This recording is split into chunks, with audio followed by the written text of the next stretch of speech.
Olá, queridos amigos. Mais uma vez estamos juntos para poder desenvolver o esboço da lição de Escola Sabatina e estamos na lição número 11, no contexto do tema do discipulado. E o título da lição desta semana é Discipulando Líderes Espirituais. E para comentar esta lição está conosco o pastor Emílio Abdala e ele é diretor de Missão Global da União Central Brasileira. Bem-vindo. Obrigado, pastor Edson. Também está conosco o pastor Everon Donato, que é diretor dos departamentos de Ministério Pessoal da Divisão Sul-Americana e também coordena as ações discipuladoras nesse território. Bem-vindo. Obrigado, pastor. Uma alegria. Vamos a fazer uma oração e vamos continuar com nosso esposo. Pastor. Senhor, ao nos reunirmos aqui para, uma vez mais, estudar o processo de formação de líderes espirituais, queremos aprender contigo. Por favor, ilumina nossa mente, ajuda-nos a tirarmos lições práticas para o crescimento e fortalecimento da tua igreja. No nome de Jesus. Amém. Amém.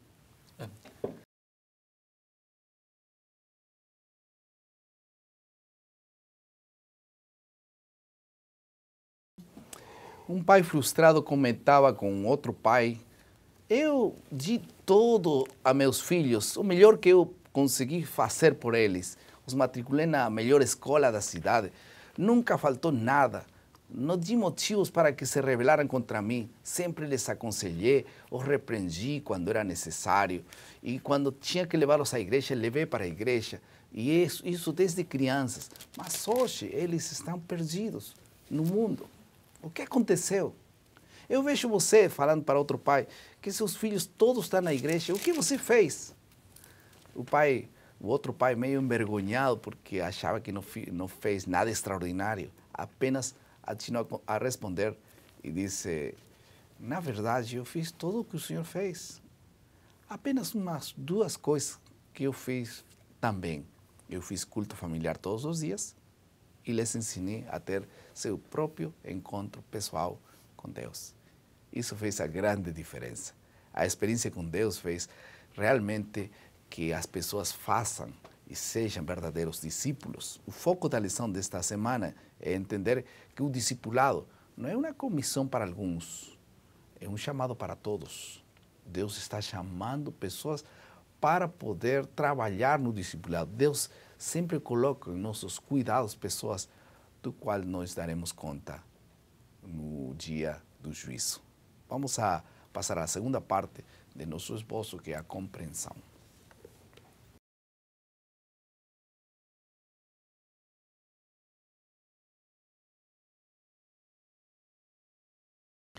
Dois assuntos vamos considerar nessa parte da compreensão. Em primeiro lugar, a escolha dos líderes espirituais. E em segundo lugar, o discipulado. Como é que funciona esse discipulado? E vamos começar então essa primeira parte. Como é que Deus escolhe pessoas? Jesus tinha apenas 12 discípulos ou é que esses discípulos tinham alguma característica específica? Como ele chega à conclusão que aqueles seriam seus discípulos? Jesus tinha muitos discípulos. Ele tinha um grupo especial dos 12, ele tinha um grupo de seguidores, os discípulos que eram mulheres. Ele possuía um outro grupo que o seguia não no sentido espacial, mas chegou um momento em que ele finalmente teria de partir. E necessariamente, você sabe, não existe sucesso sem sucessor. O verdadeiro líder, ele precisa deixar alguém que possa representá-lo. Continuar, né? Continuar. E o trabalho do líder não é apenas reproduzir discípulos. Um líder reproduz líderes. E como foi que o Senhor Jesus Cristo multiplicou líderes? Há um capítulo aqui na Bíblia que está no Evangelho de Lucas, no capítulo 6, descreve esse processo especial de seleção. E aqui diz no capítulo 6, no versos 12 e 13, diz assim: naqueles dias, retirou-se para o monte a fim de orar e passou a noite orando a Deus. Veja a preocupação, a responsabilidade de não escolher mal.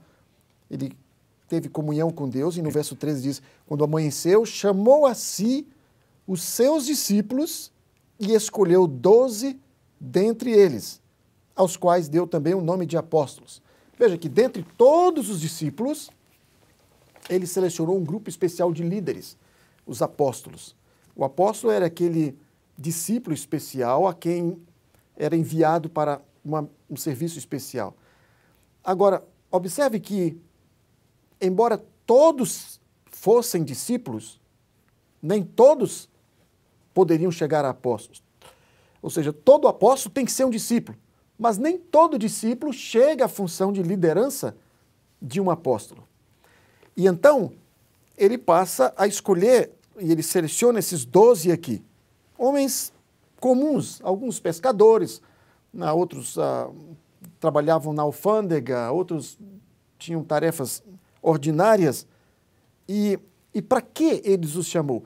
Há uma passagem paralela de Lucas 6, que é o Evangelho de Marcos, no capítulo 3, verso 14.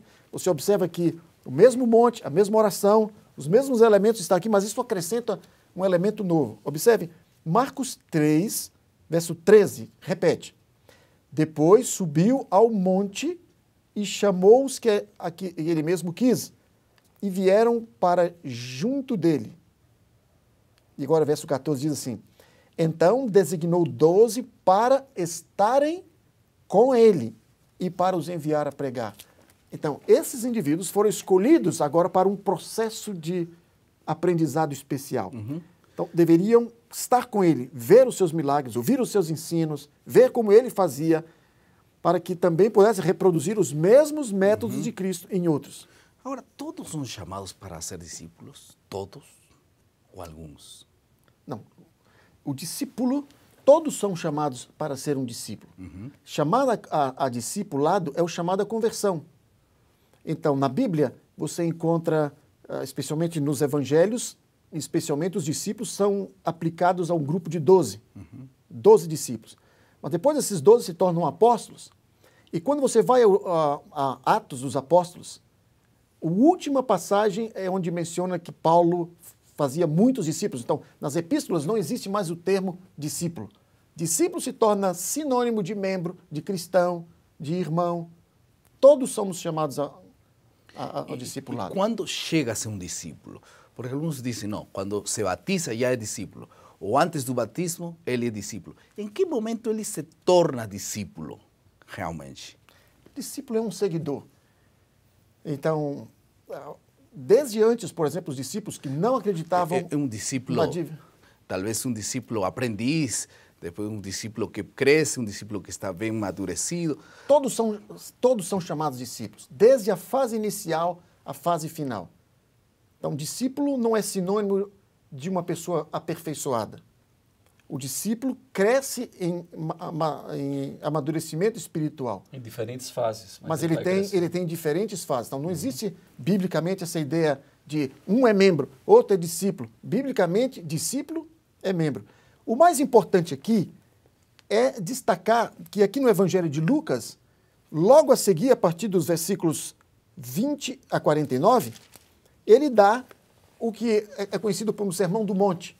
Alguns dizem que isso são as leis do reino de Deus, mas o melhor aqui é acreditar que isso daqui são as atitudes, o caráter que um verdadeiro discípulo deve ter. Seu relacionamento com o próximo, seu relacionamento com o mundo, com Deus. Mas o processo não para aí. Quando você vai a Lucas, no capítulo 16, finalmente o Senhor Jesus Cristo comunica, dar-lhes o poder do Espírito Santo. Agora, muitas vezes a gente ouve falar, ó Senhor, envia o Espírito para que convença o mundo. É verdade, mas o Espírito não atua no vazio. Ele não é um fantasma, ele usa um corpo. Assim como Cristo usou um corpo, o Espírito usa um corpo, que somos nós. Cristo usou, então ele usa as pessoas. Agora, que significa realmente fazer discípulos? Porque alguns podem dizer, tá bom, então quer dizer que agora eu posso fazer discípulos ensinando a Bíblia a alguém, já estou fazendo discípulos. Qual é o conceito de fazer discípulos na Bíblia? Pastor, essa é uma excelente pergunta, porque algumas pessoas confundem discipulado com transmissão de informação. Então, se eu estou dando uma série de estudos bíblicos... E não é por má vontade, pessoa... viu? Talvez eles estão querendo fazê-lo melhor assim, sim, né? Sim, mas essa é a questão que nós precisamos entender.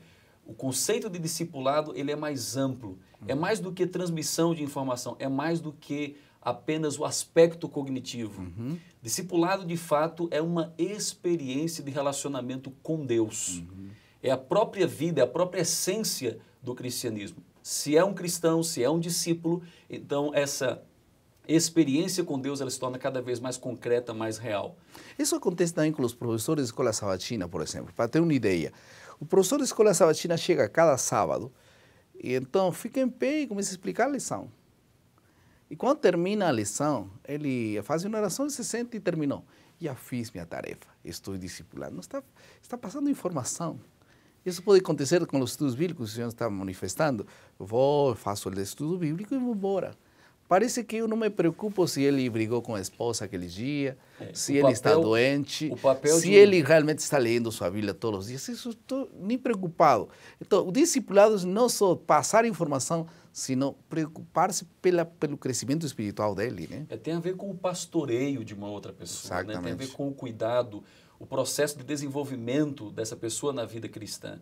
Então, o papel de um discipulador não é somente agora levar a informação, mas é buscar dessa pessoa uma verdadeira transformação em sua vida como um todo. E isso só acontece quando esse discipulador, ele realmente entendeu qual é a sua função. Pastor Everon, deixa eu só fazer uma interrupção rápida aqui. O mesmo pode acontecer, por exemplo, eu sou um evangelista.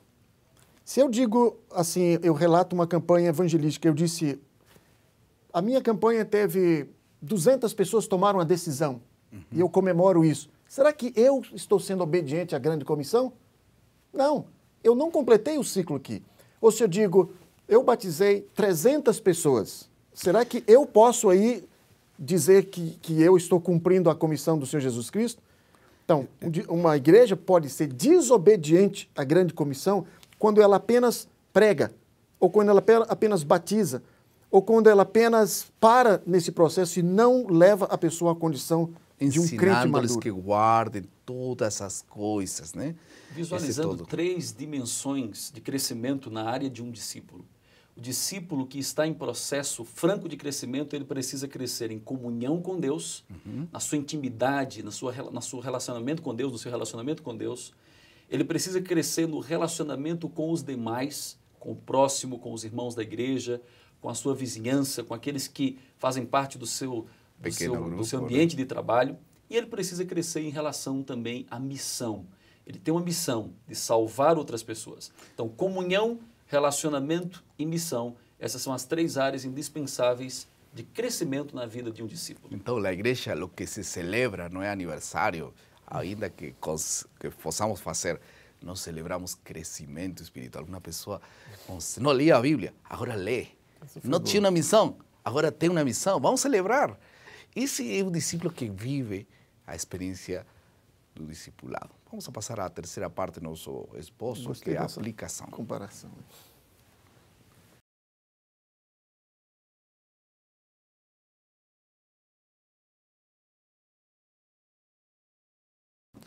Como resultado dessa lição, que coisas práticas vamos aplicar a nosso pequeno grupo, a nossas vidas? Qual é a diferença de aplicação e criatividade? Aplicação é como nós vamos avaliar o assunto para saber como vai ser carne em minha vida.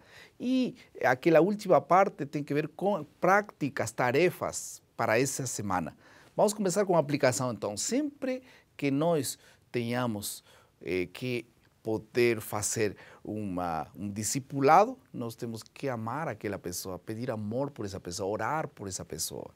Então, primeira coisa que nós podemos decidir ou aplicar, vamos orar por outros, uns por os outros. Vamos agora a ter comunhão com Deus e com as pessoas e vamos passar esse estilo de vida. Eu não vou ensinar, lê tua Bíblia, mas eu não leio. Professor, lê tua lição de escola sabatina, mas eu só leio sexta-feira. É uma decisão, um desafio para aprender. E, finalmente, o que falou o pastor Everon, nossa missão. Temos que ter claramente nossa missão. Se as pessoas não têm uma missão, eles ainda precisam conhecer esse assunto e vamos orar por isso também. Vamos passar à última parte do nosso esboço, que é a criatividade.